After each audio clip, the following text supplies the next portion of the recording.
Michael died April 21st, 2010 at 6:35 a.m. He was hit by a drunk driver in a U-Haul van at the intersection of Valley and 3rd Street.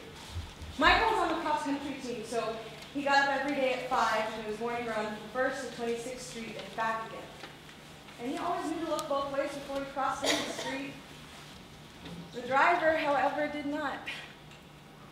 At that morning's announcements, they said some nice things about how Michael was one of the best athletes they had, which was false because he had always been a mediocre runner. And they said something about how he was a stellar student, which was true. And then the principal came on saying that whoever knew Michael well could go down to the library. There was a grief counselor who could help us bear our loss. I didn't go. I didn't want to be in the same room as those people. Michael was never one of those people. He could have been, with his Protestant upbringing and his mansion and unbearable parents. But I went up to the mansion anyways, because Michael was there and because my parents were going through their stages of pre-divorce arguing.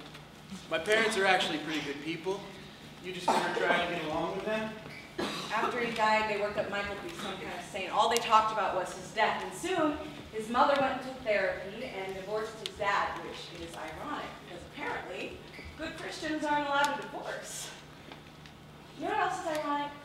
Michael was never afraid of dying. What is there to be afraid of? I have God to protect me. And if it's my time to go, then it's my time to go.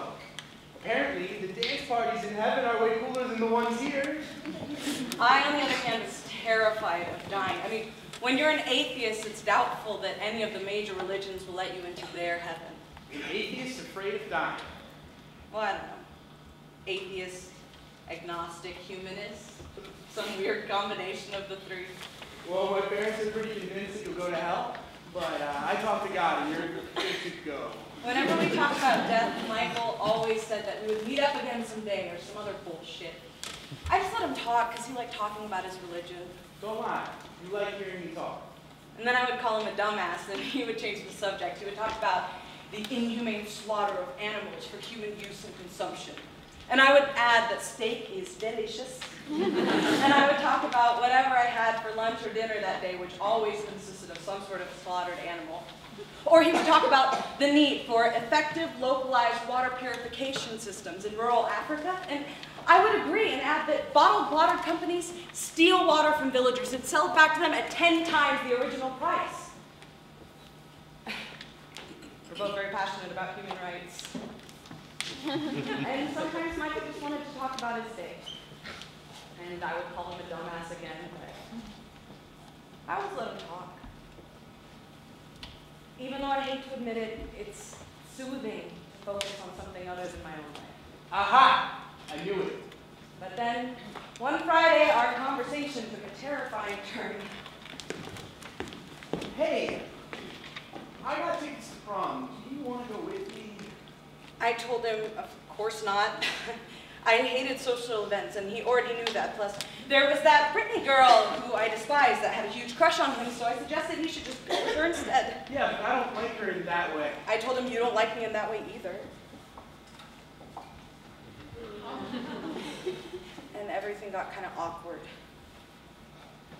It won't be that bad. It will be that bad. I told him, and yet he still reached in his jacket and placed a ticket in my hand.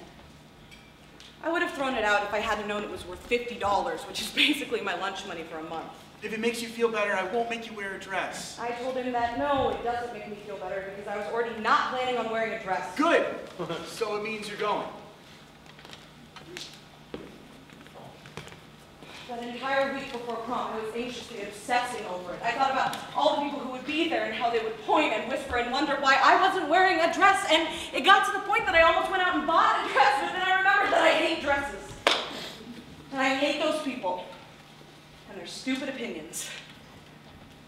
Michael's parents were among those people.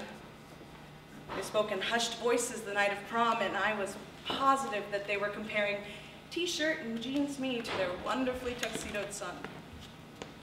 Michael didn't even give a damn.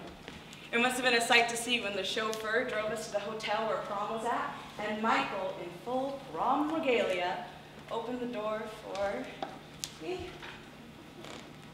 And even though I was going to prom, I never felt as safe as when Michael and I were walking side by side down the red invitation velvet. But when we got inside, I started to hyperventilate. Are you okay? What's wrong? I told him that, no, I wasn't okay, and everything was not fine, and I could already hear them whispering, like, God, what the fuck is wrong with that freaking, like, is she having a seizure or something? So I pushed Michael aside, and I ran. I ran for the sake of running to get the fuck out of that shithole, and I turned on every corner I could so that they wouldn't follow me, so Michael wouldn't follow me, and I ended up in front of a little candy shop. So I just stood there, catching my breath. And then I heard Michael's footsteps. I'm so sorry. Are you okay? Don't touch me! I'm really sorry. Let's just go home.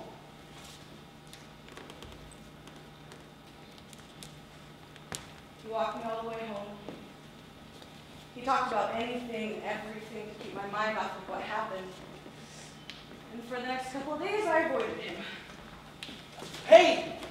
My parents are going to the country club this Saturday. I thought you might want to hang out. We'll have the pool table all to ourselves.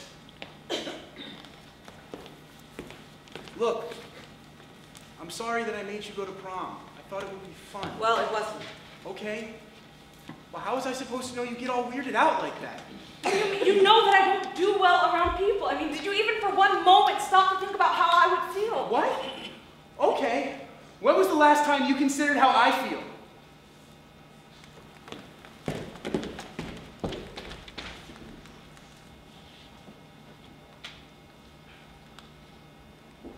That was our last conversation before Michael was hit.